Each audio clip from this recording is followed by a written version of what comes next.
Does that sound fine?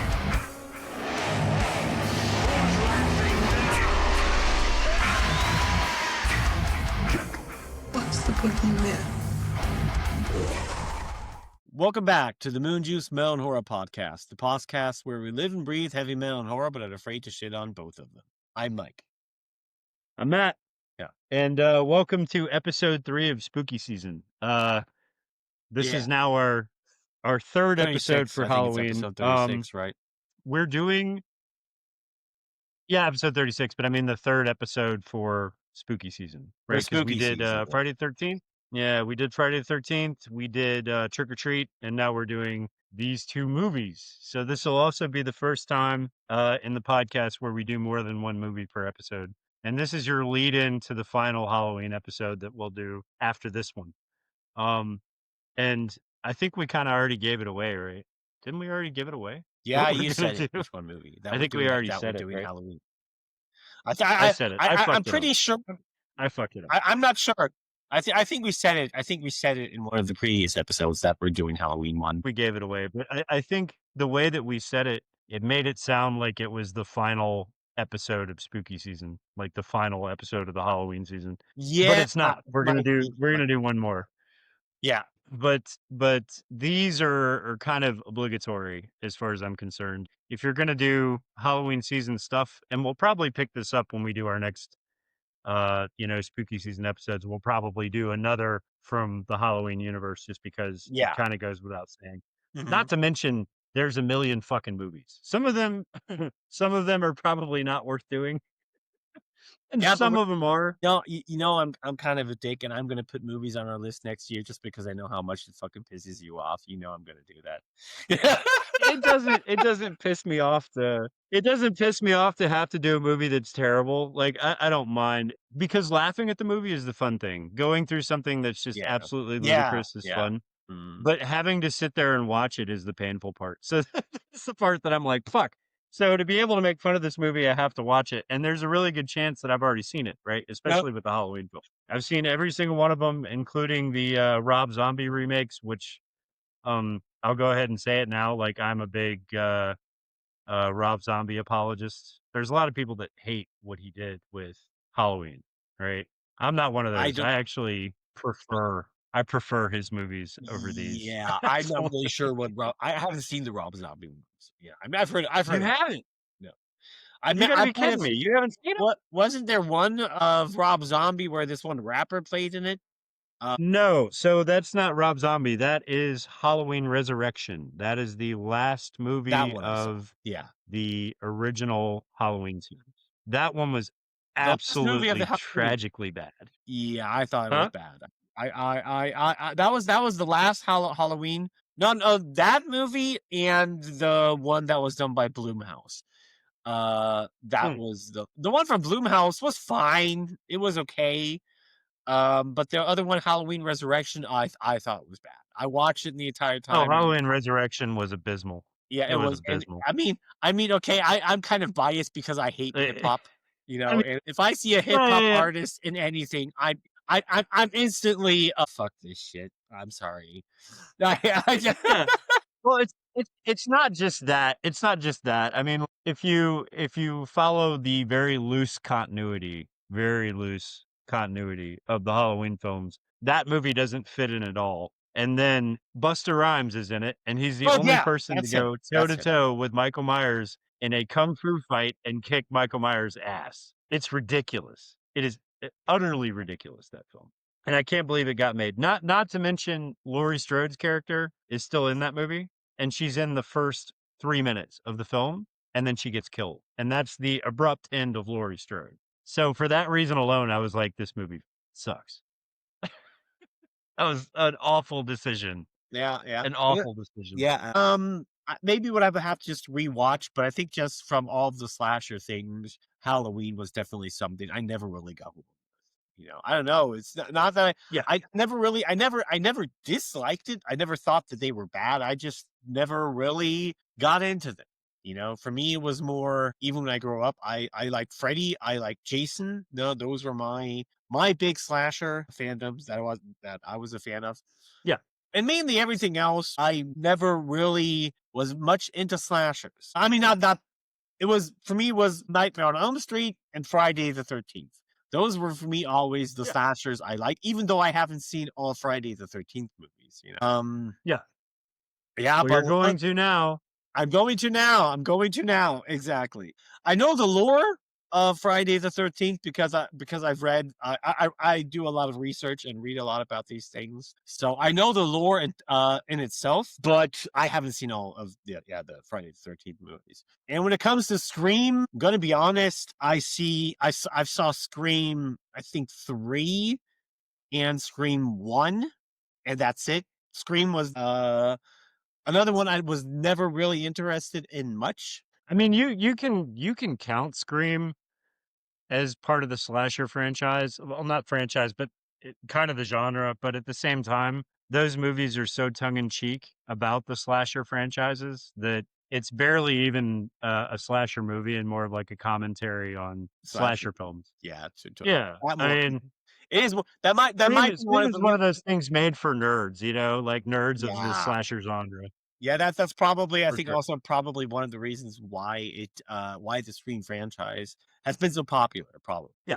Well, definitely. I mean, well, but and two, I mean, I know that we kind of destroyed Scream when we did it, but I still absolutely love that first did we film. destroy I think it? that first film is amazing. I'm not sure. Yeah, we destroyed it, dude. We shit all over that film. I mean, I personally like that film, but we also, as we do when we go through something, we'll find parts of it that are just stupid, and then we'll just harp on those the whole time. And that's what we did with Scream. Is like we harped on the parts that were absolutely ridiculous about it. And whatever, I don't mind doing that. You can still appreciate films for, like, you know, the fun aspect. But if something goes by that makes no sense and is just ridiculous, I'm gonna say something about it, and so are you.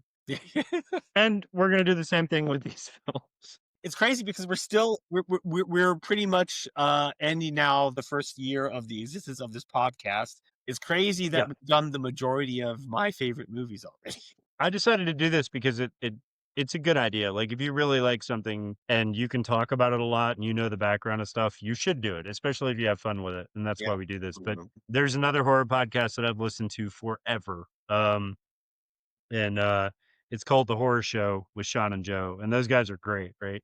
But they have been doing this for damn near 15 years now. And they went, I want to say 10 years. 10 years, and they only did horrible horror films. They didn't pick their favorite ones. They only did horrible ones. And they just ripped them up the entire time. And I was like, you know, that's cool and that's super entertaining. And I like that. But if I'm going to talk about horror films, I'd also like to talk about the ones that I actually like. Yeah, of course. So of course, we've been doing that. And I mean, honestly, in terms of horror films that we like, Mike, we could do this for another 15 years and still do only ones we like. Yeah, of course. Yeah. Yeah. We have not only been doing movies we liked.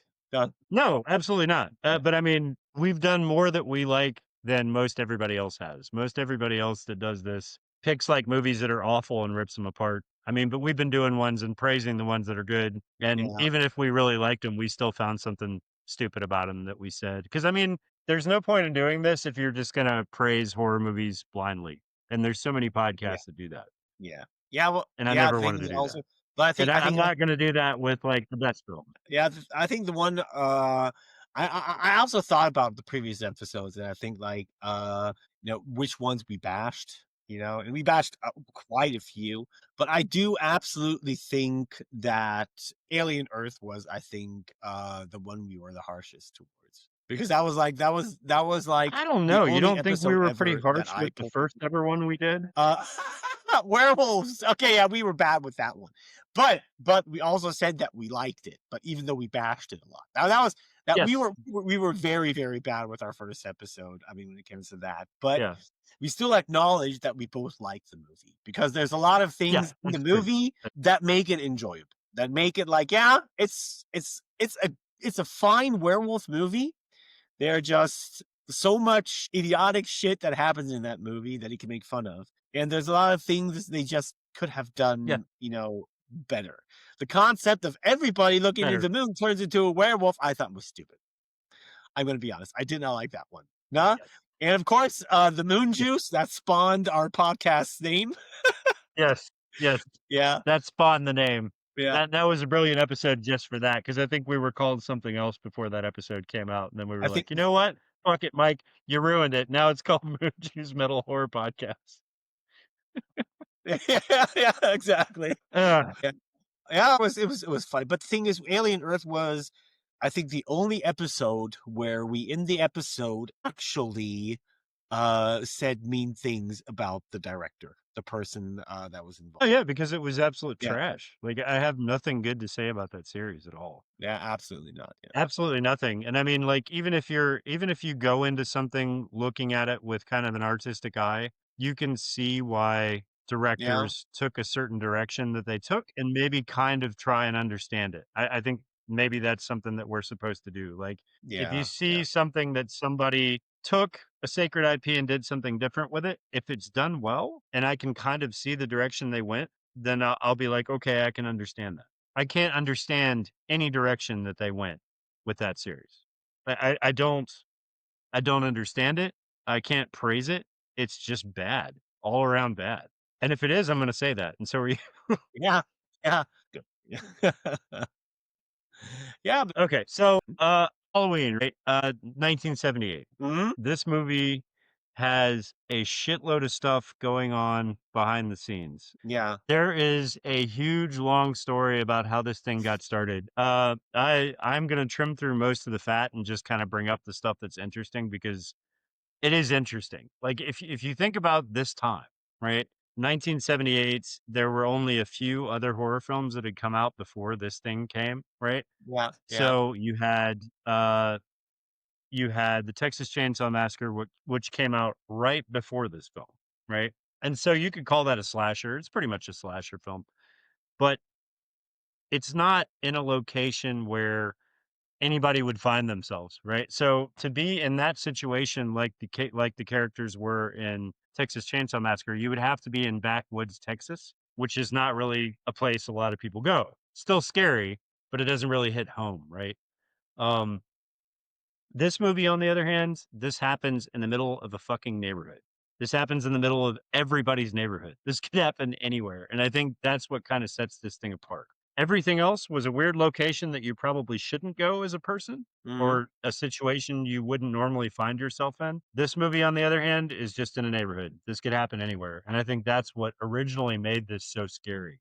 Like, if you go back and read the reviews of this thing, what people were saying when it came out is, holy crap, this movie scared the crap out of me because this could happen right in my own neighborhood and I would never even know it. And that's what made this effective, right?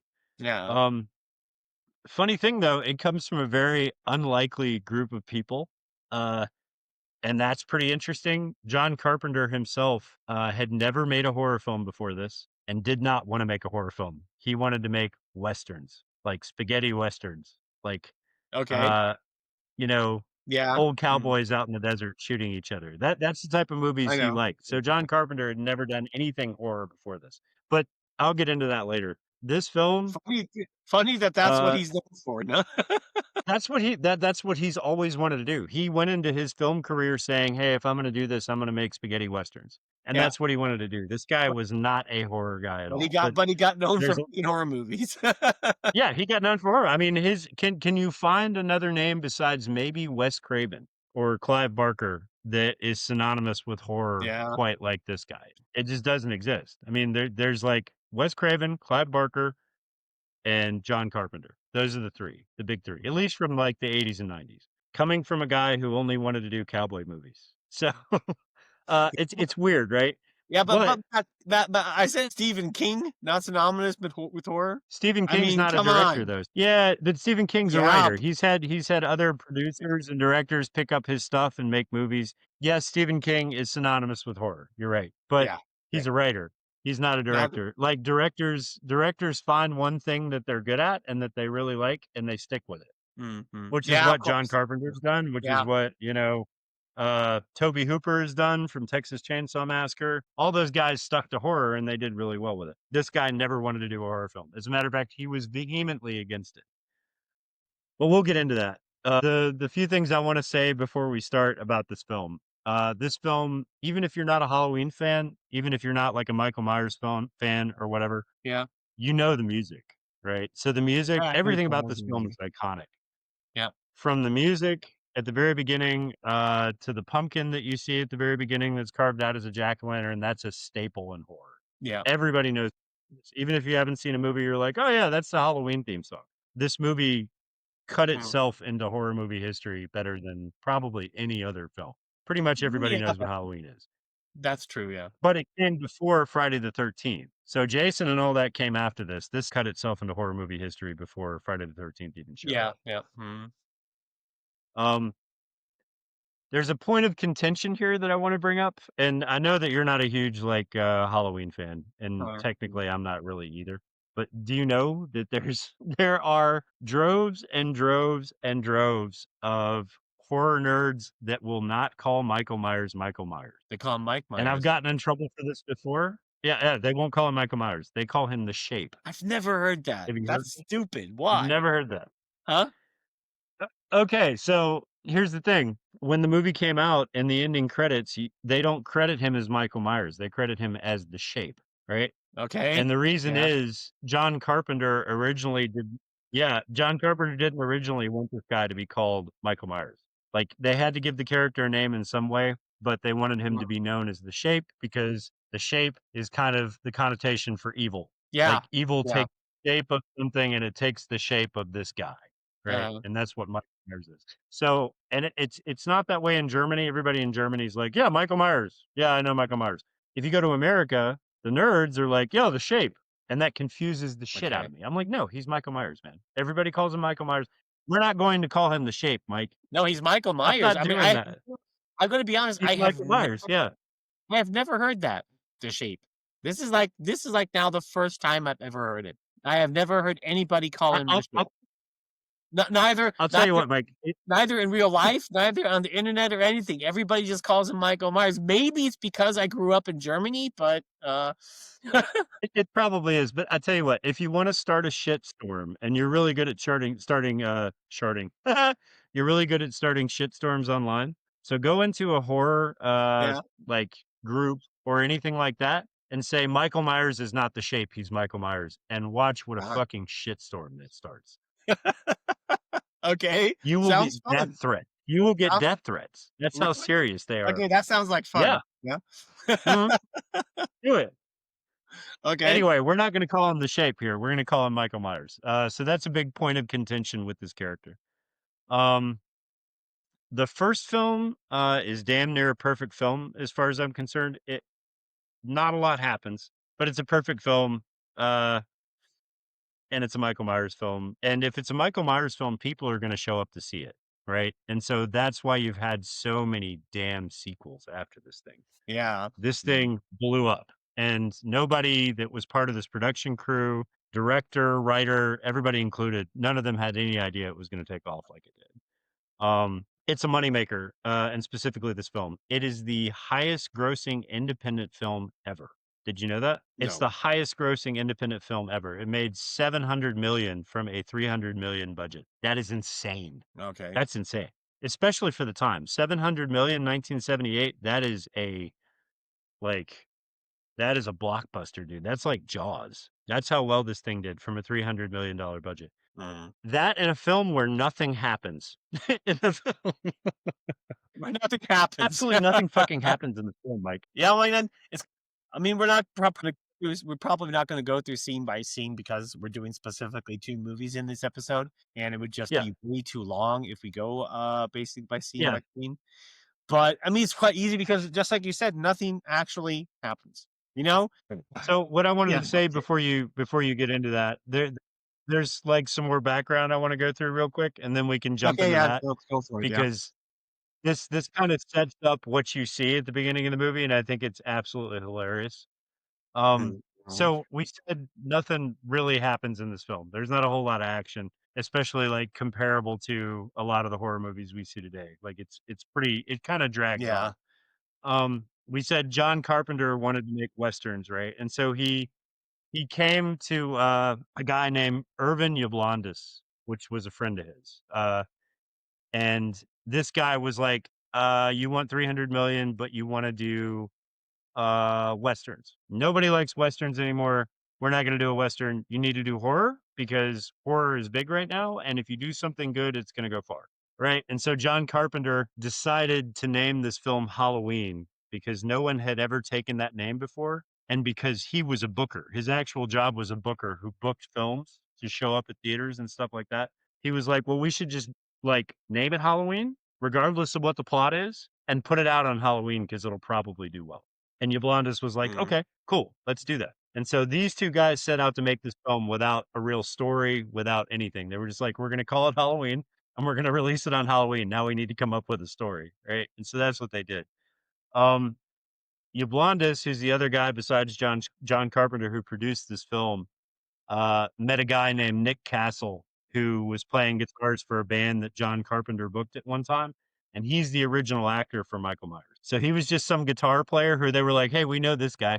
Let's just make him the main character and put him in there." But we don't have a name for Michael Myers yet. Like the Yeah. shape didn't Okay. have Yeah. a name yet. The name of Michael Myers came from a promoter that saw Carpenter's film Assault on Precinct 13. Did you ever see Assault on Precinct 13? No. Okay. It wasn't a good movie, but it was John Carpenter. It wasn't a horror movie. It was John Carpenter's film and Yablandi's film together. This was the first one that they had tried to create. It Okay. wasn't doing well in the States. And so what happened was they thought they were going to have to bury this movie because it wasn't doing well. And then this guy called them from London and said that he wanted to show Assault on Precinct 13 at a London film festival. And they were like, okay, I mean, what do we have to lose? This film is not doing very well. So go ahead. So he showed it in the London Film Festival and it won first place, right? The name of that booker, the guy from London who wanted to show it at the London Film Festival, his name was Michael Myers. Yeah. So as a thank you to that guy, they named the main antagonist of the film Michael Myers, right? Oh, okay. This dude wasn't happy about it at first, but after the movie came out and did well, he came back with his family wanting royalties from this film because they used his name. Oh, And John really? Carpenter told him to fuck off. And John Carpenter told him to fuck off. You love that shit.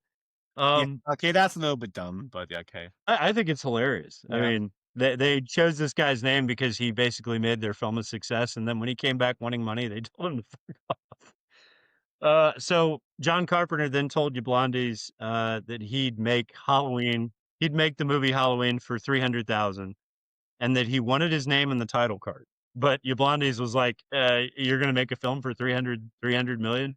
Yeah. Yeah, dude.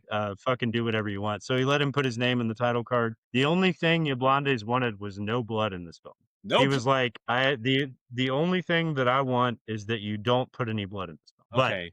there's blood in the movie anyway. So they went ahead and didn't they like denied his wishes. There's not much blood in this film, but there's some. They had to do some. So there's some blood in the film. And he wanted a staircase that was kind of a focal point in the movie. Like, Mm. and if you think about how that's kind of dumb. Like he's like, and I want a staircase in the movie that's iconic because I want that. And they were like, okay, if that's what you want, you're going to give us 300 and you're going to make it get us a Mhm. guy who's going to pay us 300 million to do it. We'll put a staircase in the movie that's iconic. And so every Michael Myers film you see, there's someone who is thrown down a staircase. And that's why. Every single Michael Myers movie, you're going to find somebody get thrown down a staircase. And that's why that's there. Okay. Mhm. So you always see at the beginning of all the Halloween movies a guy's name, Mustafa Akkad, right? Yeah. You've seen that name, and Mhm. everybody knows that name, and it's synonymous with the Halloween films, but nobody knows who the fuck this guy is. This is the guy who loaned them 300 million to make this film, right? So this guy, they actually flew to Europe to meet him because he was like, "Yeah, come talk to me, and if I like your idea, then I'll give you the 300 million." So they flew to Europe to go see Mustafa Akkad. He met with Carpenter and Your Blondes. Uh, he heard their story and he was like, "Yeah, this idea sucks and it's not going to work. It's terrible. I hate it." And so, Wow, that worked out. yeah. As the story goes, though, this is cool. Like we have Yablans to thank for this movie because it is only because of him that this movie got made. He had taken a whole bunch of psychology courses in college and learned reverse psychology really well. So when Mustafa Akkad said that, he was like, well, John, I don't think that this guy has 300 million. I just don't think he's that rich. I don't think he's going to give you that money to make this film. And Mustafa Akkad was so full of himself. He was like, "What do you mean? I got shit tons of money. Yeah, take 300 million." And he gave it to him because your blonde used reverse psychology on him and got him to pay the money. So this movie would not have gotten made without your blondes like throwing some shady shit in the mix to get this movie made. I think that's funny as shit. Yeah. Okay. Uh, Yeah. yeah. That's yeah. So do you know the next interesting thing about this? And you'd be surprised how many people don't fucking know this, including myself, right? Um, do you know who Jamie Lee Curtis actually is? I just know she's an actress. Her name is Jamie Lee Curtis. She plays Okay. that's pretty much it. I do not know Okay. anything else because I don't really give a shit. But well, who is she really? Okay. I'm doing this because it's interesting, right? So for marketing, they wanted someone who was already kind of a scream queen, but Janet Leigh was already too old. Janet Leigh was the original actress from Psycho, right? Ah, okay, yeah, yeah, She was the original actress from Psycho. She's the one that got stabbed in the shower scene. yeah. And they knew that they wanted either her or someone related to her to be in this movie because it was going to be good for marketing. So they got her daughter, Jamie Lee Curtis, right? Oh, okay, Uh, okay, yeah. They got her signed on for the film. She looks exactly like her mom. And then they created a poster of her mother in the Psycho shower scene and then posed Jamie Lee Curtis in the exact same scene with the exact same pose as her mom Yeah. and put them both on the poster together and put that everywhere, claiming that the daughter of what was her name? I forget her name. Her mom was something Lee. Was Yeah. starring in a new horror film, and it was going to be reminiscent of Psycho, and that got the buzz going for this film before any principal photography or filming had been done. So that's cool. So the fact that Jamie Lee Curtis was in this film and she was the daughter of Janet Leigh, that got people interested in this film before it even came out. Okay, So that's okay. another reason this film did well, right? Uh, Last thing, Yablon was kind of a smart guy. So instead of releasing on Halloween, he first released it in Kansas City at a small theater 5 days prior to Halloween. And he did that just to see how the movie was going to do, because if it didn't do well, he was just going to bury the film, right? But he released it 5 days prior to Halloween, and Kansas City blew up. Everybody wanted to see this movie. Everybody was going to the theaters to see it. And he was like, well, shit, if it did good in Kansas City, we'll release it everywhere else. And that's exactly what he did. Yeah. So, smart guy. I mean, this could have gone nowhere, but the people in Kansas City really loved Halloween. Um, John Carpenter did not want to make horror films, like we said before. He's quoted as saying horror directors were not any different than porn directors. So he hated horror films and he hated horror directors, but he ended up being the horror director for one of the most prolific horror films.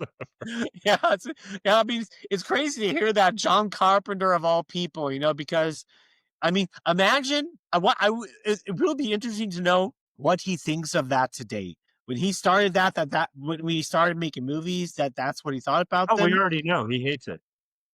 And what? He hates it. We already Uh, know he hates it. He hates it. yeah, He okay. has You fond memories. Yes, yes, yes, yes. He is not a fan. He's a money guy. Yeah, John Carpenter is a money guy. He's notorious for saying things to fans and people that ask him questions about these movies. Like every once in a while, he'll get kind of cornered yeah. by a fan or somebody who wants to know something about the movie. And when he's asked questions about Halloween, he's like, "I don't give a shit. It made me a lot of money." That's what he says. Yeah, I mean, at least he's honest. No, Yeah, the thing is crazy because he's yeah. done I mean, just like John Carpenter's Vampires, for example. That makes much sense, because even though it's a horror movie, it's also kind of half a Western. Yeah, Just like you're right. now that's what a lot of his You're movies right. very often are like. What's I another never one? even thought about that. Yeah, yeah, yeah, yeah. Also, yeah, he did The Thing, and it's like, it's mind boggling that he, yeah, yeah, Yeah, yeah. it doesn't make any sense. Here's the fun fact I think you'll like, right? So he originally had handpicked Christopher Lee to play the role of Loomis. Yeah, what would have been great? Yeah, yeah, Yeah. Yeah. yeah, He originally picked Christopher Lee because he felt like Christopher Lee could play an unhinged character very well. He yeah. said, "We need an unhinged, crazy person to play the doctor." So Christopher Lee's the perfect guy. Christopher Lee turned it down because he didn't think that the movie was going to do very well. All right. So Christopher Lee turned it down. So they got Donald Pleasance instead. Now, Donald Yeah. Pleasance, as we all know, for anyone who has seen any of the Halloween films, this guy is not just unhinged on camera. he's actually a very unhinged person and always was. They'd seen him. So Yeah. John Carpenter saw him in a Western that he really liked, and he's like, dude, that guy's crazy. We need to get him if Christopher Lee's not going to take it. So they got him. What they Yeah. didn't know was that he was a full-blown alcoholic. So Donald Pleasance was a full-blown alcoholic who slept most of the day, didn't like to memorize lines, and then would get in random fights with people on set about things that didn't make any sense, and they would have to wait to do reshoots because he was so drunk. What that means is, and this is from everybody on the crew. Everybody on the crew said this guy was tanked in every scene that you see him in. There's not one scene that goes by where you see Dr. Loomis where the actor is not completely fucking wasted. And that's hilarious when you go back and watch the film knowing that. Fucking love it. So yeah, 300,000 is actually a lot of money. Donald Pleasance cost him 25,000 of that. Okay. So he cost him 25,000 of that because this was not a digital film. So what you had was celluloid film that you had to get on a reel, and that shit was expensive as fuck. Yeah. Which means that for every retake that you have to do, you're losing a shitload of money. So with Donald Pleasance being as drunk as he was on set and fucking up all of his takes, that cost them around 25,000 plus his actor's fee. So 25,000 of this 300,000 went to this actor that they got because they thought he could play an unhinged guy when he was actually unhinged in real life. That's fucking hilarious. That's how he played the role so well. Dude, fuck. And he is, dude cannot keep a straight face or say his lines for shit in either of these films. And what's even worse is this film did really well, so they had to call him back for part 2. And they didn't want They to. didn't want to recast it. But was he also in part 3? Huh? Dude, he was in all of them. I think his ending arc. Oh God, I don't want to get it wrong. I think his ending arc was Halloween 5. I think he dies in Halloween 5. Okay, yeah. So he continued to make these movies even though John Carpenter couldn't fucking stand him, which is funny. Right. Anyway, there's so much more that goes on behind the scenes of this film, and like a huge history, including Robert Englund, who to this day swears that he's in this film and that he was in charge of the leaves that you see in every scene. Sounds crazy, right? Leaves? Leaves, yes. So, Mike, this film was not filmed in fall. It was filmed in the winter, and there were no leaves anywhere. So what these guys had to do was they had to go back to another state and get they had to pay for like a whole bunch of bags of like autumn leaves. And every scene that they did that has leaves in it, they spread it all over the ground. And then they had to pick them back up and put them back in the bag and move them to the next scene and spread them everywhere. Robert Englund to this day swears that that was his job on this film. Okay. You can read it everywhere. Yeah, you can read it everywhere. No. But we all know that you can't really believe anything Robert Englund says, but he swears that that was his job, which I think is funny as fuck. Okay, Robert fine. Englund, cheers to you. You're the biggest liar in movie history. Yeah, Robert Englund is just fucking nuts. I'm sorry. I like his I like his movies, but he is complete fucking crazy. Yeah, he is. And you can't believe anything he says. That guy gets asked about a movie and he changes his story all the time. Yeah, But Mike, he was in this movie. The only thing he does is shit talk all the time. Also, I know that's his job. That's what he's good at is shit talking. Yeah. Another person that's in this movie that nobody really knows about is Dana Carvey. You know who Dana Carvey is? No, I have no fucking idea. He's a big Saturday Night Live actor. He played Turtle Man, the guy with the shaved head and the big suit, that looks like a turtle. No, never heard him. Famous comedian. He's in the guy that played Garth from Wayne's World? Yes, that's him.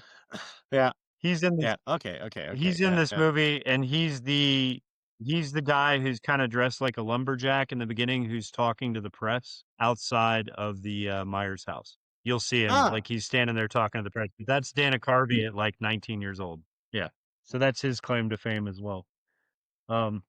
Anyway, I'm done with the behind the scenes stuff because I don't want to bore anybody to death. But I think it's hilarious that this movie was made by a bunch of people who had no experience making movies before. None of them liked horror, especially not the director, and it did as well as it did.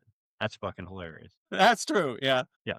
So, the opening of this movie, the very first scene we get, and this is important because it hadn't been done before. So, I don't know if you noticed, but the opening shot of this film was one continuous shot. It never cut. So you get the view of a killer or the POV of the killer outside of the Myers house watching everything that happens inside. He goes around the house multiple times and then up the stairs and then eventually kills his sister and then goes back downstairs where his parents meet him outside, take off the mask, and you see a young boy, and that's a young Michael Myers. That entire shot is one complete shot.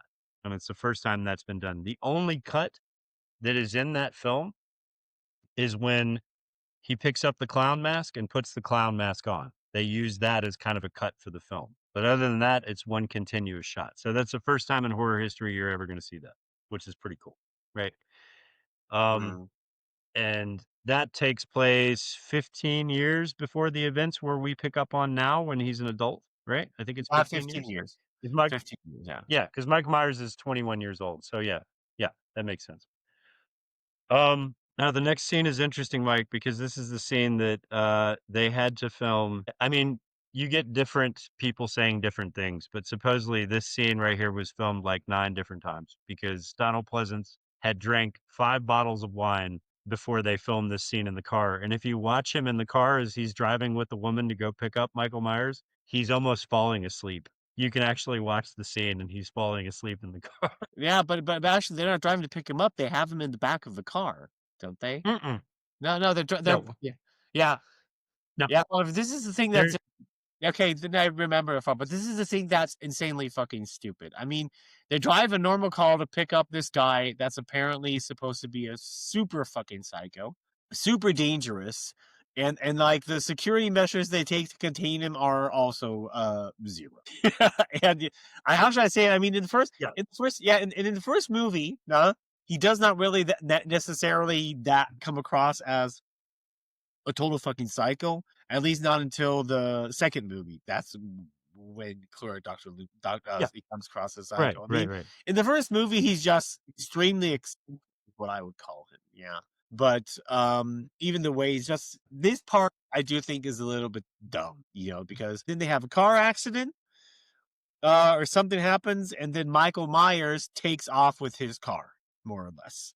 Yeah. Exactly. Yeah. And then drives Yeah. to the state of where he came from, to his old neighborhood.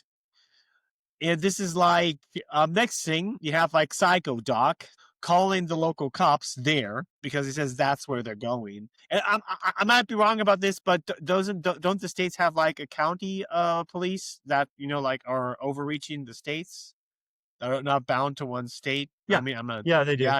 Yeah, they do. And I mean, this is the next thing. The entire mental asylum, where Michael Myers was locked up, known about this, and they don't inform anybody that you have like this serial killer. That is that they have diagnosed this guy. They know very clearly. At this point, he's not a serial killer. No, not yet. No, not yet. But the thing is, Dr. Loomis was responsible for him, and they have multiple files on him.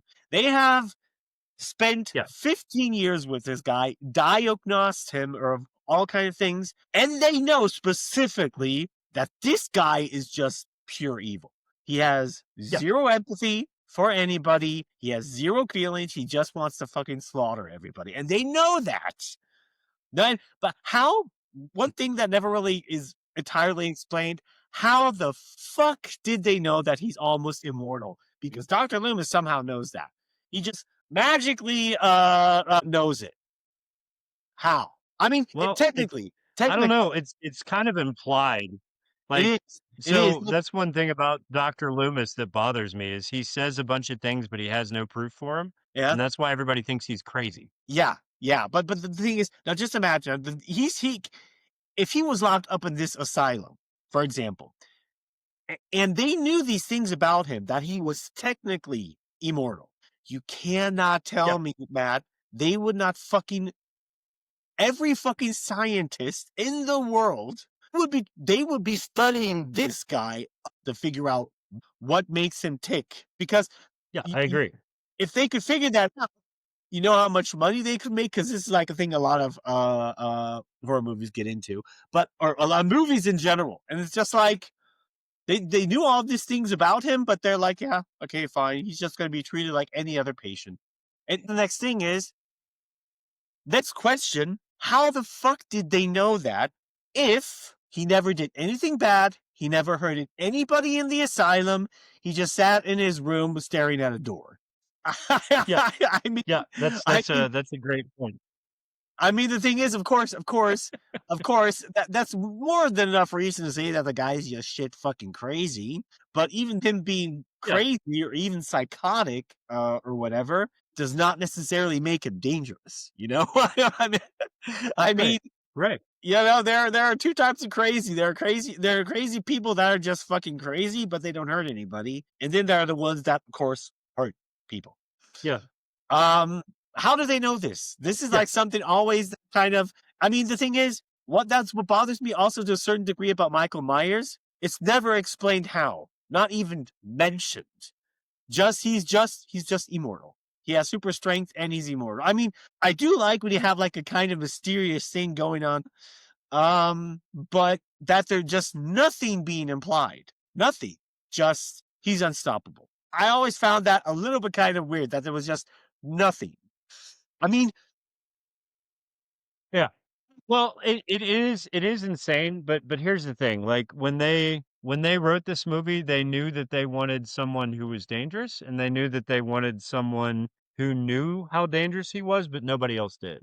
Because that leaves everybody else unknowing, and it also leaves them open to anything because they're not expecting how bad this guy is. They're not. And so Loomis is the only person that had spent time with Michael Myers and talked to him and like tried to figure him out. And for 15 years, this guy was obsessed with Michael Myers. And so he knows a lot of things that nobody else knows. And because he knows these things and he has these crazy, bold claims about how evil this guy is yeah, and about how horrible he is, he comes off as absolutely batshit crazy to everyone else because all he does is talk about how terrible this guy is and how evil he is.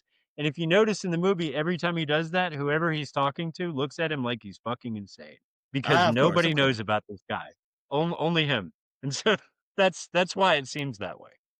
It Yeah, doesn't make any sense though. To your point, it doesn't make any sense because if this guy is the only guy that had spent time with Michael Myers and knew how bad he was, and he was a medical professional, then they should have probably taken his advice and put him under some serious, like, lock and key. But they didn't. Because we see here when they drive up with the car that all of the inmates are out, just roaming around free in this fucking rainstorm, and he steals their car and drives off. Next question, Mike. Where the fuck did he learn how to drive? yeah. That's the next thing. Yeah, yeah, Like, yeah, okay, so this kid's been locked up since he was 10, right? Or younger, actually, like 5 or 6. I don't know how old he was when they picked him yeah. up, but he's been under lock and key in this mental institution this entire time, but yet he knows how to get into a car, start the engine, reverse, and drive away. That bothers the shit out of me, and it always has. Not only that, but he spends the next like half an hour to an hour of the film driving around. So not only does he know how to drive a car, but he obviously also knows how to gas one up, and he's got money to gas up the car too. Yeah. How the fuck did that happen? Yeah, I got a little bit dumb because the thing is, the majority of this movie is just Michael Myers driving around or walking around places. Then you have Yeah, like Lee Curtis's character walking around with her friends or whatever, talking about stuff. They were at a party or whatever, and she can't come because she has to babysit this kid or other kind of stuff. And then you see Michael Myers driving around again, following people, doing absolutely nothing. You can see him stalking Jamie Lee Curtis because of like this multiple scenes where she sees him. No, and yeah, then he's just gone. There's one scene, yeah. a lot of them are actually Well, pretty that, fucking that's funny. No, I That mean, that's the one thing thing is, that also bothered me a little bit, Mike, is the scene where she's in her bedroom looking out the window and she sees him in the sheets. You know what part I'm talking about? yeah, when she sees him in the So sheets. I remember. Yeah, she's looking out her bedroom window and she looks down at the house next door and there's like some linens and sheets hanging up, like somebody hung them out to dry. And he's standing there looking at her, right? And yeah, she looks at him and we see him. And then the camera looks back at her and she has not moved her eyesight from looking at him. And then it looks back down to where he was and he's not there anymore. So what that tells me is that he just disappeared into thin air because she never took her look away from him. So yeah. Like, so even this one kind of hints at the fact that there might be something supernatural going on, but it's never verified. You know what I Yeah. mean? Yeah. Like he has some type of power because he's able to be somewhere and then disappear into thin air in front of somebody's eyes. Like there's something going on. We just never get it explained. But it's funny actually. A lot of these scenes are pretty funny. That's why a lot of people I think make so much memes about it. Because then there's the other one where she's walking with her friends, down on the sidewalk, and you just see Michael Myers out of the bush just lean over, peekaboo, and then go back. And and they Yeah, are like I'm not really they are the hilarious. I think they're just hilariously bad. yeah yeah. Yeah, but yeah, The other thing is yeah, yeah.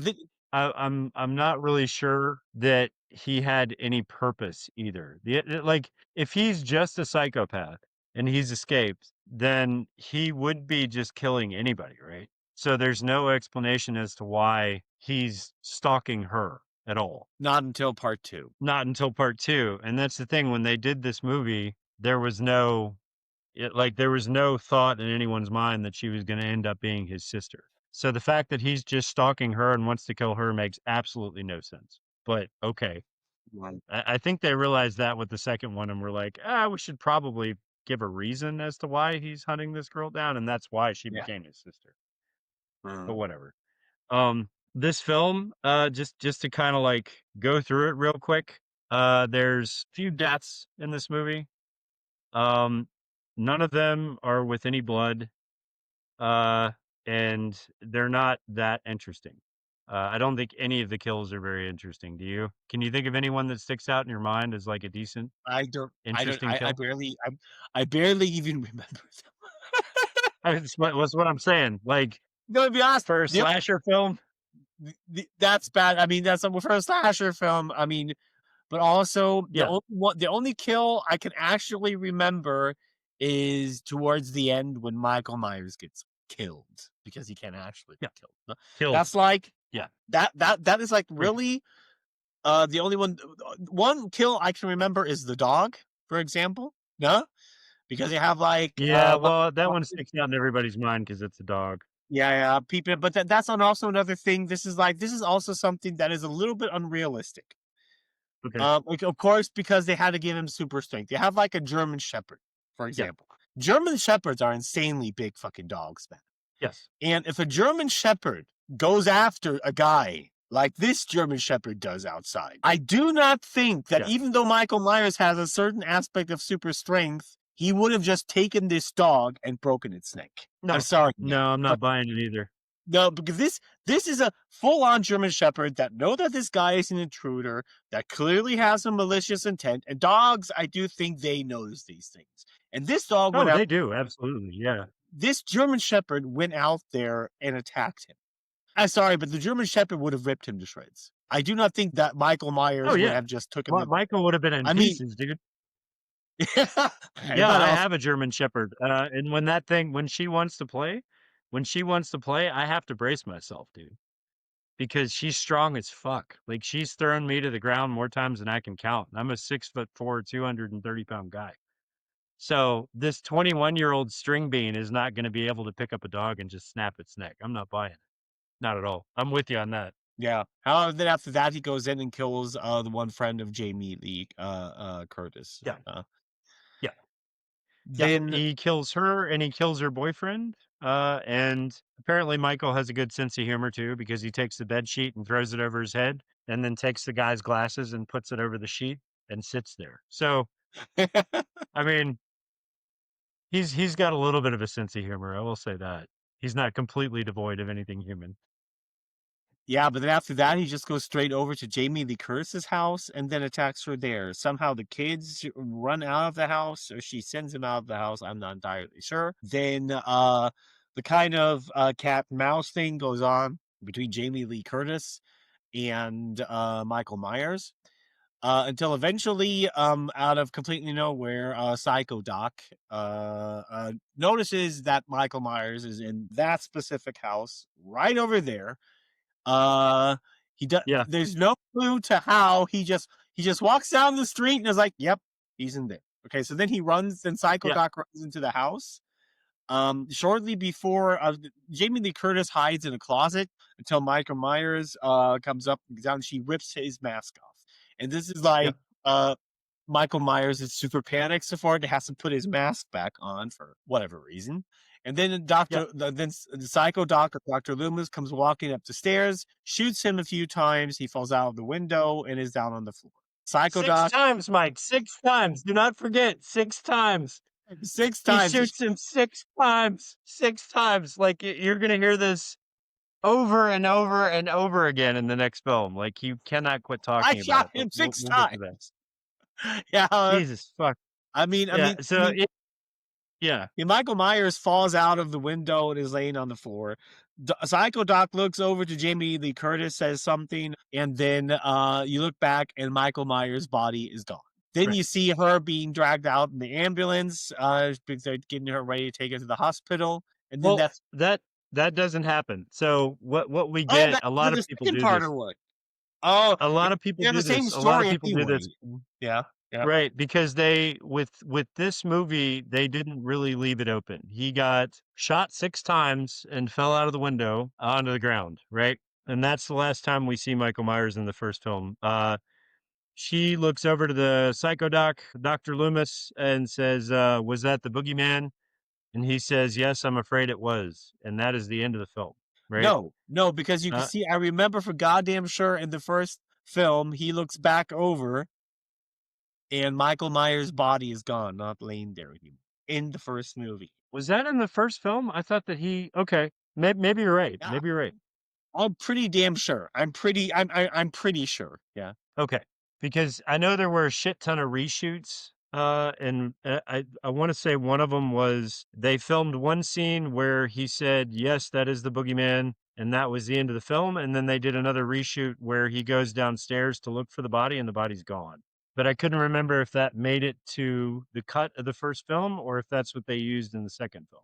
And I think you're right. I think we do see that his body's gone and that's the end of the film. And then part 2 picks up basically retelling the same story of the ending of this movie where you see him get shot 6 times, falls out onto the ground, and then Loomis goes downstairs and looks out and you see the spot where his body fell, but he's not there anymore. So maybe they just show it twice at the end of the first film. I think they show it at the beginning twice, of the part 2, right? Okay. So this second film is interesting because the same 2 guys that made this film made this one, except for the fact that John Carpenter did not stick around for this film. He didn't stick around for the second one. His buddy, Yablans, told him, hey, we need to make part 2 because this first one made a shitload of money, so let's do it. And John Carpenter was like, yes, let's do it. And so Yablans got the money together to make this film and wanted to start filming, and John Carpenter was like, yeah, I'm filming this other film, so you go ahead and have fun with that. So John Carpenter was not around for the second film. He didn't have anything to do with it. He ended up in the credits because it's kind of his story, but he didn't have anything to do with part 2. Yeah. And Yablans sued him over it. He sued him because he was supposed to make this movie with John Carpenter, and John Carpenter just took off to go make another movie. So Yablans sued him because he decided to fuck off. Which is interesting. And it's apparent that John Carpenter didn't really have a whole lot to do with this movie, the way it goes. Like did he have anything to do after Halloween 1? No, he's only credited. He's only credited with the rest of the films, but he didn't have anything to do with them. Okay. Yeah. Yeah. Which is crazy because if you think about it, Mike, this is the movie that launched his career. Without this movie, we wouldn't have The Thing. We wouldn't have any of the other really good movies he did. This movie was kind of what he's known for. Of course. And the fact that he just took off when part 2 was starting filming is hilarious. There might be something more to that. I mean, there's a lot of speculation online about like a falling out that they had or whatever, but nothing's confirmed, right? Yeah. But this film barely had anything to do with John Carpenter, even though his name was still in the title card, because technically John Carpenter's Halloween is the actual name of the movie. It's not just Halloween; it's John Carpenter's Halloween. And now we're into Halloween too, right? This movie right here takes a completely separate path than the first movie did. There's a whole lot of supernatural stuff that goes on. Loomis's character has gone from psycho doc to absolutely insane, homicidal maniac, uh, doc. Like, this guy is Absolutely, completely yeah. fucking unhinged in this film. Yeah. He is fucking unhinged, and it starts at the very beginning too, Mike, because he goes downstairs to check and see if Michael Myers' body's still there, and the neighbor comes out of the house next door, and he's kinda like, "Hey, what's going on? I heard a noise. What's going on?" And he's like, I shot him 6 times, and he fell out of the second story and he landed on the ground. I shot him 6 times and I thought he was dead." And the neighbor's like, well, you killed him dead. Dead. Well, I don't want anybody else to die. And Loomis is like, go call everyone you know. Call everyone you know that has kids and tell them to get their kids inside and everybody should stay inside because this guy is a psycho. And tonight is a night of death. And then the neighbor says, a night of death. Okay, well, I'll go call everybody because I don't want a night of death. And Loomis says, "Death? You don't know anything about death."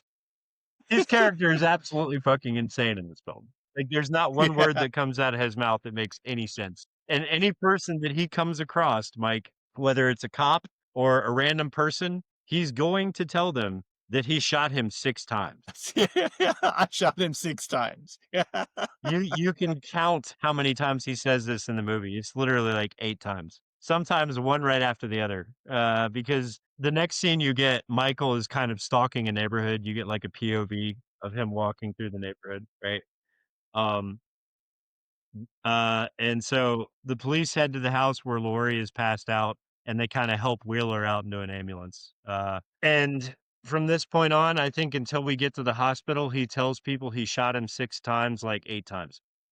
The first time is when he's in an alleyway and the cop pulls up and he's like, "Oh, what are you doing out here, Dr. Loomis?" And he's like, "I shot him 6 times. I shot him 6 times. He's not human. I shot him 6 times." And the cop, "Okay, buddy, let's get you into the car." "Okay, grandpa, let's get in the car. Let's go take your medicine," right? He gets him in the car and they drive off. The next scene we get is at the hospital, right? Where Yeah. this movie is fucking bonkers from here on out, dude. Like, Yeah, I mean, makes no sense. I mean, it's just like the entire movie takes place in the hospital, for example. Now, what makes the end insanely fucking stupid because now, by the way, no, just to spoiler it, in the end, Jamie Lee Curtis gets very heavily injured again. So, yes. in a hospital. Yeah. What do they do? They take her out to an ambulance and drive her away.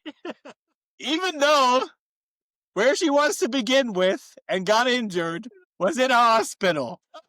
Yeah. I can't remember that. And God damn it, I died laughing. Dude, I mean, it's like it's insane. It's insane. Like, I get it that this hospital only had 1 doctor because we see that. This hospital's got like 1 doctor and he's dead. But you still had all the medical equipment there to treat her, right? I mean, yeah, that's the next thing. What hospital has only 1 fucking doctor? This one, apparently. How did they come has 1 doctor and a hospital and a handful of nurses. It's a big hospital too. It's a big hospital, but it only has 1 doctor. Yes. Okay. Yeah. It's like, for example, how somebody says, "I'm so hungry I could die. I'm so hungry I could die." But and there's the McDonald's right next to them. Instead of going there, they sit in their car and drive 2 hours to Burger King. That's what happens here. Exactly what it feels like, dude. Like, there's a lot of things that don't make any sense here. Then the movie after that part is like in the hospital, of course. And Michael Myers is running around the city. Yeah, just walking around the city, doing absolutely nothing to anybody because he's after his sister. This is a funny thing, though. And also the scene where, like Dr. Loomis pulls out the gun to the cops, and where the one associate of his tells him, "Oh yeah, we withhold these files from you," and actually, the girl is his sister, and he's like, "Oh, I knew that all along."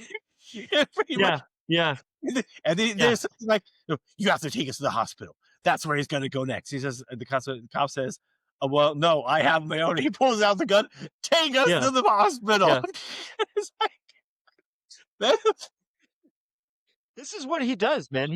this guy, this entire film, I will stick to my guns on this. Michael Myers is not the bad guy in this film. It is definitely fucking Dr. Loomis. That guy pulls a gun on so many people in this movie and almost kills one kid, right? The only reason this kid does not get killed is because the cop stops him from shooting him, right? The kid dies anyway because a cop comes careening down the street at like 80 miles an hour in the middle of a fucking neighborhood and slams into this kid and puts him up against another vehicle, and both vehicles explode. This does not feel like this belonged in this movie, Mike. This scene right here is ridiculous. Yeah, you know what scene I'm talking about? Yeah, I know what scene you're talking about. That's the one I want him, that he was not instantly arrested. I mean, what he did here is manslaughter. But he pulled out a gun, pointed a gun at him, says, "I'm going to kill you, motherfucker." The guy got scared shitless and ran out in the street and got hit by a car and died. That's manslaughter. So, I'm sorry, but there's no horribly. Died horribly. This guy, Dr. Loomis, would have been arrested, and there's an entire group of cops around him, and they're just sitting there like, yeah, this is fine. Nothing. That's the other thing that bugs me, Mike. That's the other thing that bugs me. This kid just got slaughtered in the street horribly. Yeah, and nothing. And all the cops are standing around like, oh, yeah, okay. Yeah, yeah. And this like, is what happens next is like, after the car pins him and everything explodes and he's on fire, that cop gets out of the car and another cop drives up and goes, hey, they just discovered 3 more dead bodies down the street, and one of them is my daughter. And all the cops are like, oh my God, that's so sad. Let's all get in the same car and go there. So they just leave this car burning in the middle of the street. Like, fuck bystanders, fuck children that are out trick-or-treating, fuck anyone who's seen this horrendous scene. We have to go right now to go to this place that we think the actual killer is, because that's more important. Just let this guy cook in the middle of the street. Like this scene is, this is how I know John Carpenter had nothing to do with this film, because it goes off the rails really fucking quick. And this scene is your first entrance to it, dude. It's fucking crazy. Another thing here, Mike, is Loomis just decides to jump in the car with him. He doesn't ask. He's just like, oh, well, your daughter's dead? Let me get in the back of the car and go with you. Just let him get in the car and go with him. Fucking insane, dude. Oh my God. It's like Halloween if you had a fever dream about the first movie. That's what this movie is. God, it's God. Okay. They drive over the house and you see like the girls like that Michael Myers just killed or whatever, and he says, "Oh yeah, this is definitely Michael Myers." And the cop's like, "Yeah, but he's dead." "No, he's not dead." How do you know that?" "He's evil. He's not human. I shot him 6 times."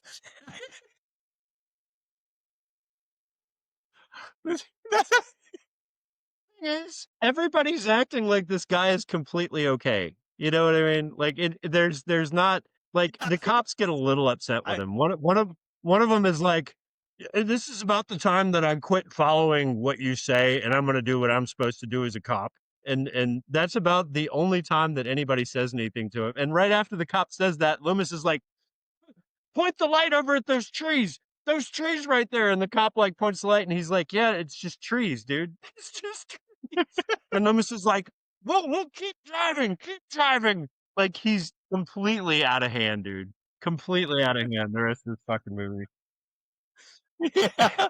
I do remember when, however, I'm not sure what point, however, at one point, this one girl that was picked up because, for some reason that she had to go to the hospital or whatever, and one of the cops was driving him and Loomis somewhere, and this is the time where Loomis pulls the gun on the cop.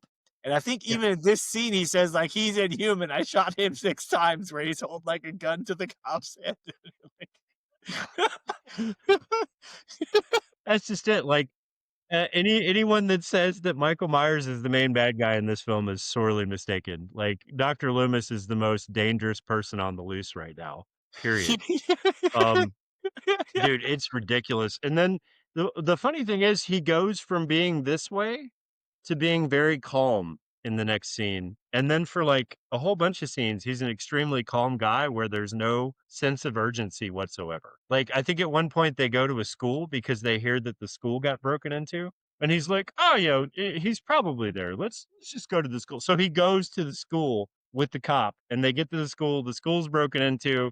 Um, there's like a child's picture on the desk at the school with a knife stabbed into the sister on the photo. And he's Yeah. automatically like, sister, that rings a bell. That's interesting. But Yeah. the whole time he knows that Laurie Strode is his sister, but he doesn't say it. And then they see Sam Hain written on the wall in blood in the school. And he starts Yeah. going on this fucking tangent about how, like, uh, the druids back in the day would have this fire festival to appease the gods, and that there's one evil god that is the god of death, and that must be what Michael Myers is, and all this crazy shit. And the cops are like, uh-huh, uh-huh, uh-huh. Just like, this Yeah, guy's but they've given up, Sam Hain like, thinking that he's okay, and they're just wasn't. carting around a mental patient at this point. Yeah, but Sam Hain was some kind of a demon, wasn't he? Originally, or was he a No, comic? Ghostbusters made him into a demon in the cartoon, but Sam Hain he wasn't a demon. He was like the god of death. Like, he Okay. was in Yeah. charge of Yeah. death. Yeah, that's what that was. But Sam Hain is actually the name of the celebration that the Druids had. But he throws a whole bunch of extra shit into this that is not actual literature. It's just shit that he makes up, and everybody's just kind of putting up with him, whatever. But at this point, a woman also shows up at the school, right? And Yeah. she's from the original insane asylum where Michael Myers was being held. She pulls Exactly. him out into the hallway and says, hey, you need to come back to the insane asylum now. The governor is calling you back. Like, you need to leave. Like, you're obviously insane, and this guy is on the loose, and you're causing problems, and they don't want you to cause problems, so you need to go back. And he looks at her and he's like, just tell him you couldn't find me. Just tell him you couldn't find me. I don't have time for that. Like, he's hell bent on finding Michael Myers, and even his own people are like, yeah, that fucking Sam Loomis guy, that guy's fucking crazy. Get him back here right now before he kills him. Yeah, they even acknowledge it. He's already gotten a one person killed, one kid. He already gotten a Yeah, kid yeah, killed. dude, that death is on his hands. Absolutely. Yeah. Fuck.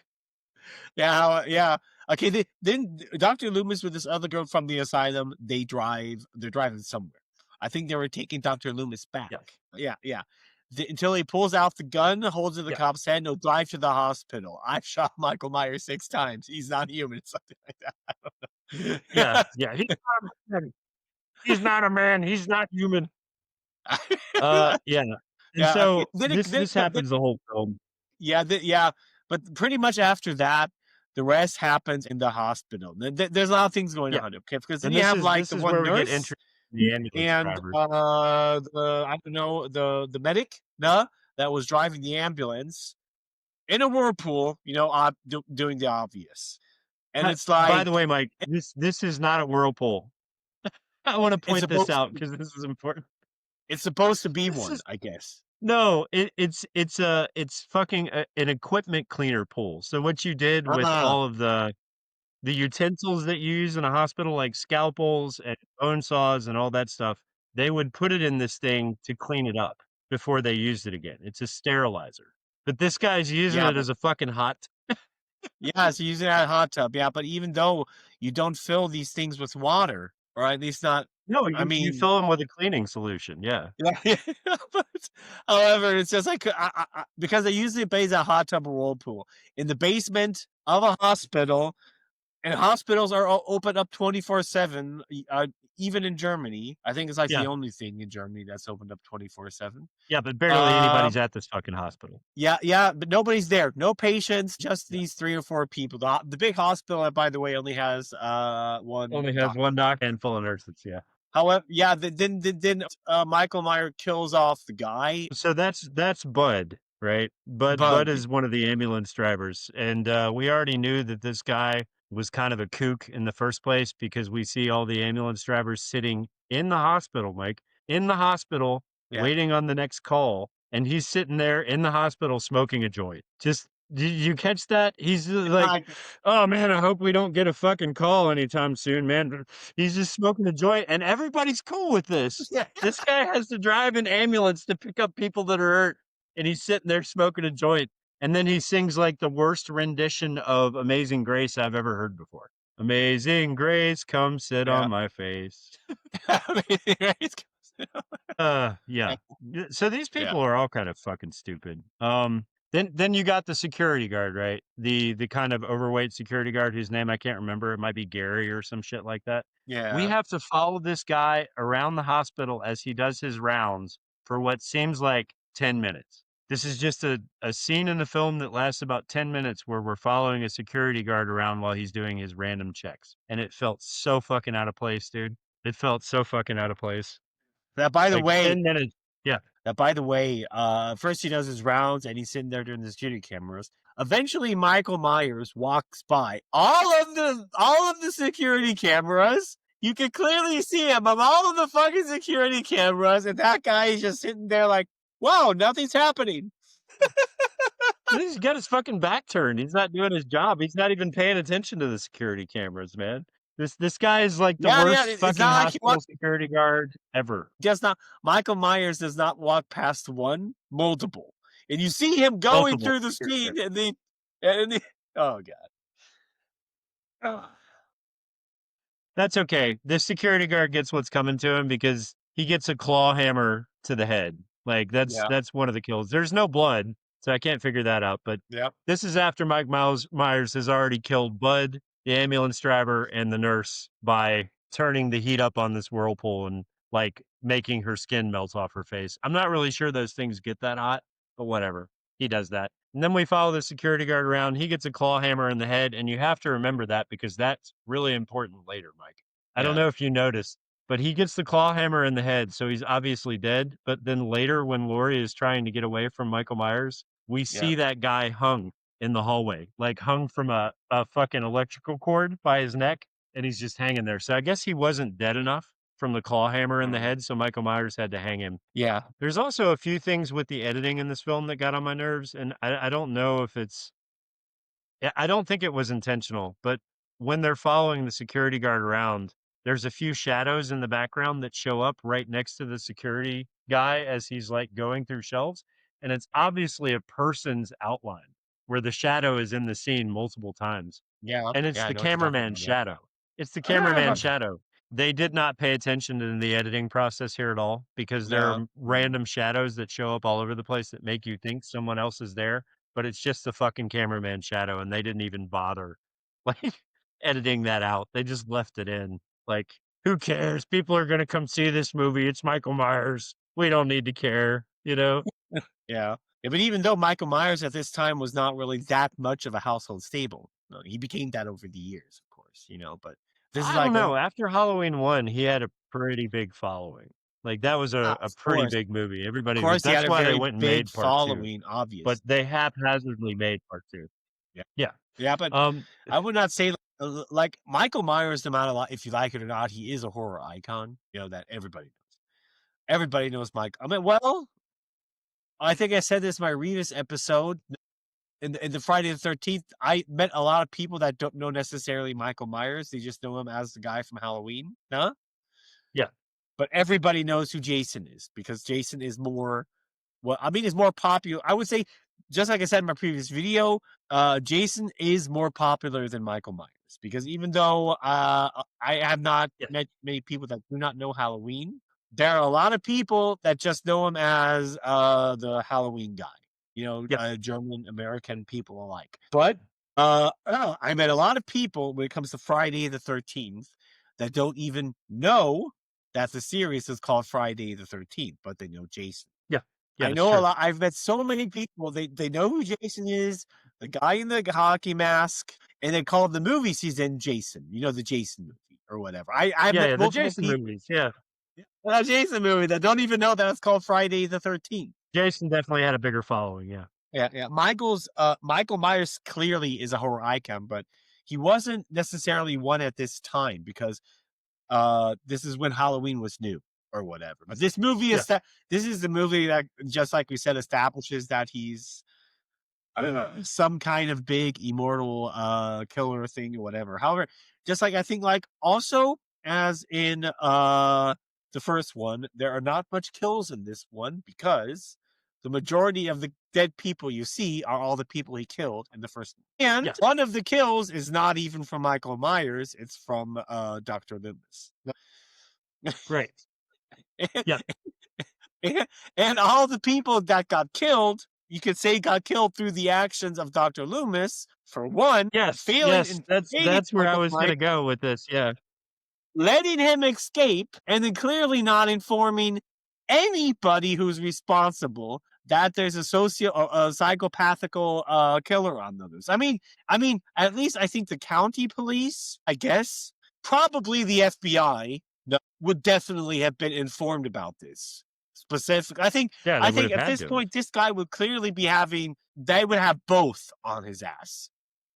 Specifically, if they knew where this guy was from and he killed his sister, and the government probably knows that he still has relatives, and that's the first thing they would have done if after this guy being locked up for 15 years. That is probably where he was going to head, and I guess that would be the first place the FBI would start looking. Yeah.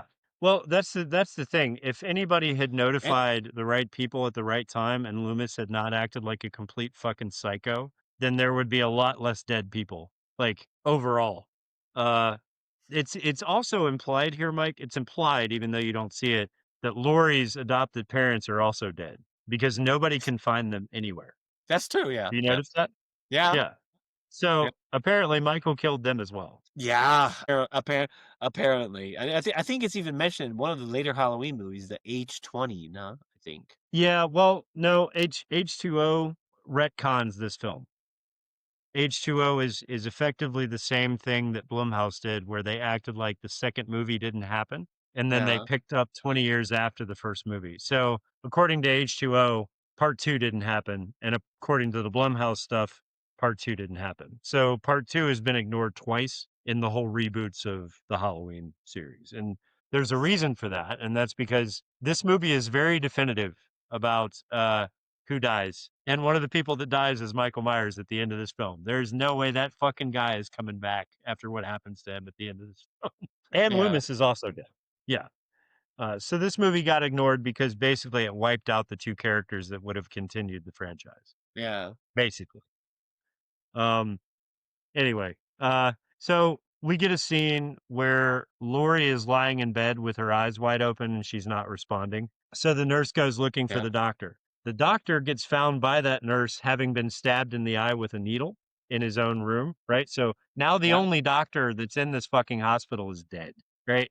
The only fucking doctor got stabbed in the face with a needle. Immediately after the nurse finds him dead, Michael grabs her by the back around the neck, takes a needle, and sticks it into her head. My problem with this, Mike, is where he sticks her in the head with the needle is right here.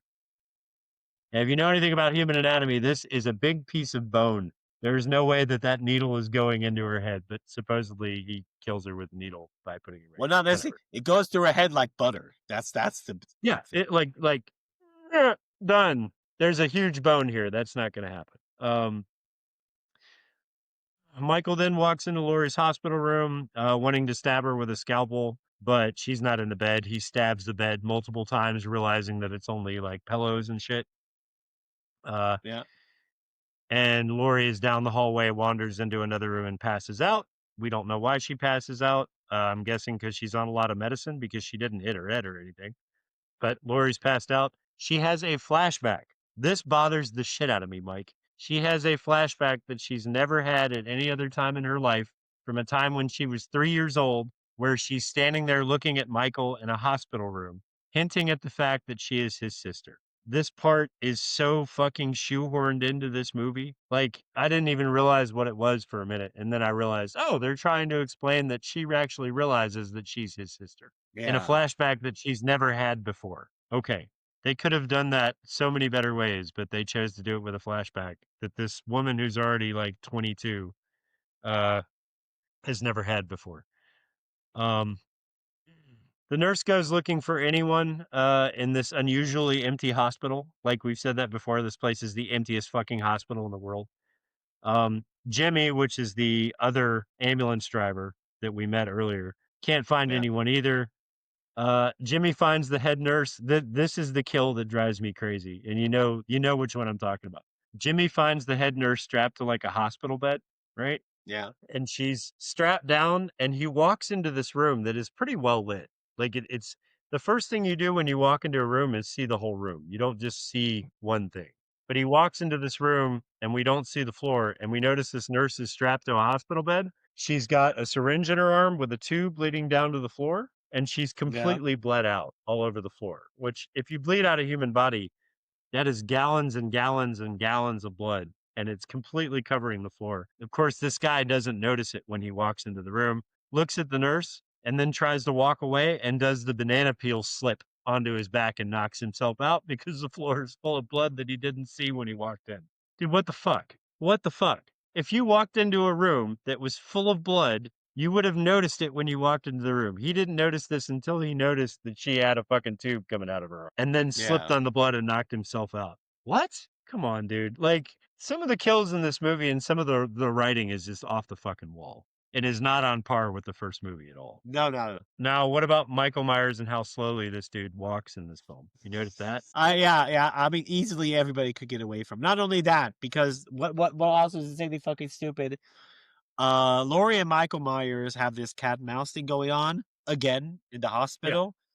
And Laurie, comes into an elevator. Not that, like in the hospitals where they have a lot of the elevators open on both sides. Okay. Shortly before, I mean, funny thing is, she gets locks in this room while Michael Myers is after her, and there's only like this one window that she could get out of. Funny thing, she manages to open that up, get everything out, and blare through it. And Michael Myers is just waving around with the knife like complete fucking idiot, going, and instead of grabbing her on the legs and pulling her back in, what probably would have been, I would say, the easier way. But it's just like it's like with Scream, where you have like Ghostface just going. I mean, it was more funnier in Scary Movie, but you have a similar scene here. However, it gets even dumber because Laurie manages to get down and walks towards his elevator door and open up the elevator door. Yeah. Okay. Elevator door eventually opens. She goes in, and the elevator door starts to close, and Michael Myers comes walking up towards her with a knife. And right before it closes, he goes in there with the knife, and for some reason, just decides to pull the knife. Yeah. For whatever reason. Yeah. He not literally only beyond that the elevator had to try is still to on walk slow enough to miss the elevator. Yeah. And not only that, this elevator does not move the floors. The doors just closes. All the fucking thing Michael Myers had to do was push a button and the door would have opened again. Yeah. And but Mike, he doesn't know how to do that. Somehow, yeah, he knows how to drive a car, but he doesn't know how to push a button. Yeah. Did you not get that? I did. It bothers the shit out of me, dude. Like, there's a lot of things that, like, you can explain away the fact that he knows how to drive. You can explain that away somehow. But the fact that he doesn't know that he could have just pushed the elevator door button to open the door back up blows my mind. And the fact that made it through editing without anyone catching it. How? I'm glad you brought that up so I didn't miss it. Holy shit. Yeah, that bothered the shit out of me during that scene. But Laurie starts running out of the hospital. Okay, what does she do?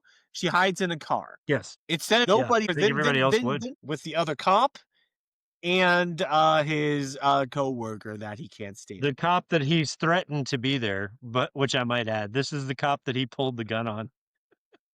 And the cop's like he gets to the hospital and he's got the gun to the cop's head and he's like, "You're going to follow us in there and you're going to help us."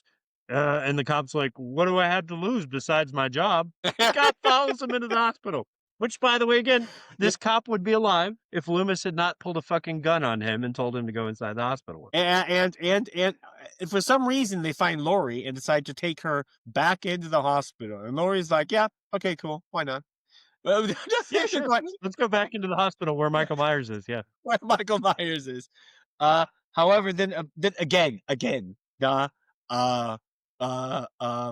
Dr. Loomis shoots Michael Myers again a few times until he falls over. Now, this is where Michael Myers just walks through the glass door. Yes. And he shoots him again. He falls first over. He walks through tempered glass. He walks through tempered glass like it's made out of sugar. Yeah, yeah. Like this is the first, probably the second time you get the hint that this guy is something supernatural because Yeah. he doesn't even try to like touch the door. He just walks into the glass and the glass falls and he Yeah. walks right through it. Yeah, I mean, you And can then you can explain Loomis shoots him again. How many times? 6 times, right?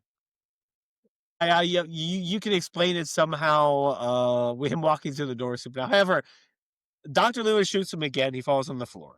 The cop walks up to it. I'm pretty sure I might be wrong about this. Dr. Loomis says, "Stay away from him. He's not human. I've shot him before 6 times." I mean, I'm not sure if he says it again, Yeah. but And of course the cop checks his neck anyway. Yeah. of course, Michael Myers jumps up and then cuts his throat. No, Yeah. then this is all something that is kind of a little bit weird because then they go to this one room where there are gas bombs. No, A shit ton and of gas tanks. Why? gas tanks. Why? Why? Why in a hospital? And for some reason, Michael Myers stabs Dr. Loomis, but Dr. Loomis doesn't die at this point. He just opens up a gas tank. Laurie decides to just open up the other gas bottles, and you're sitting there watching Yeah. it like, why? Yeah, dude, Mike, this Why are ending gas right here. Why are gas This containers here? I don't know. Why the This whole ending right here feels so extremely rushed. Like it nothing that happens from the time that they enter this room until Lori leaves it makes any sense. Any sense. So Loomis gives her a gun that he took off the dead cop and says, "Here, use this, and then walks to the back of the room. Michael Myers walks in with a scalpel, stabs Loomis in the chest, like you said. Loomis falls to the ground. We think he's dead. Michael Myers walks over to Lori, who apparently is an Olympic shooter. Like this girl, holy shit, dude, she should have joined the fucking military because she is a crack shot. She shoots Michael in both eyes without even like having to aim. She just points the gun and shoots twice and hits him in both eyes perfectly, perfectly. And so then Michael Myers has got blood running down his face. He can't see, and he's doing this with the scalpel on both of them. Now, Mike, any sane person would have run out of that room as quick as possible because the guy who is killing people is now blind. Run out of the room and get the fuck out of there. But no, we're gonna turn on these gas tanks that are in this room, and Loomis is going to sacrifice his life by blowing up the room and Michael Myers when they could have just left. This makes no sense at all. None. Like there's no explaining this away. This is just stupid. Yeah. He's blind. He can't see anybody. He can't kill anybody. Leave. Just leave. Leave, get in your car and fuck off. Go back to the police station. No, we're going to turn on the gas. Lori's going to leave and Loomis is going to do the "it's time, Michael," and flicks the lighter and the room explodes. So he just sacrificed himself for nothing. Nothing. That bothers the shit out of me, dude. What the fuck? God, it feels like the last part of this movie was written by 8th graders on speed. Well, it could be, It man. does. Yeah. What the fuck? And so then we get the scene where, of course, Loomis is dead. Lori goes out into the hallway, and Mike Myers walks out of the room. I've never seen anyone on fire as much as Mike Myers is in this scene. This guy is on fire, Yeah. burning up the fucking ceiling. There's nothing left of him. He is burned to a crisp. There's no way back for this guy to reappear in any sequel after this, which is why they killed this movie and acted like it didn't happen. What a way to end it. They drive Lori out of the hospital, put her in the ambulance, and the ambulance drives off, even though they're already at a hospital. Even though they're already at a hospital, yeah. Wouldn't it have been simple just to call a doctor because she's not in stable condition? Like, you're telling me Haddonfield doesn't have another doctor? Like, there had to be someone because it's In the not just hospital. that doctor who's always on call 24/7. Yeah. What the fuck, dude? Yeah. Anyway, yeah. So that's Halloween 2. Literally everything in this movie could have been avoided if they just locked Samuel Loomis up right after he shot Michael 6 times, which would have landed him in jail, by the way. Yeah. I shot Michael 6 times. Yeah. Like that's excessive murder. That's Yeah. not even like you only had to shoot the guy twice to stop him, but he shot him 6 times. So he should have been locked up then. And had they done that, there would have been like 8 people in this movie that wouldn't be dead right now. So I'm going to blame it on Loomis and the cops. This is the most inept group of like crime fighters I've ever seen in any movie. Yeah, I think it's funny though. That's hilarious. It's hilarious. But I mean, this movie kind of goes to show you what happens when the original director walks away because he doesn't care about the franchise and then lets somebody else handle it. That's what you get. Mike, I will say though, and maybe you'll agree with me on this, this movie is far more interesting than the first one. Yes. Yes. But because it's funny.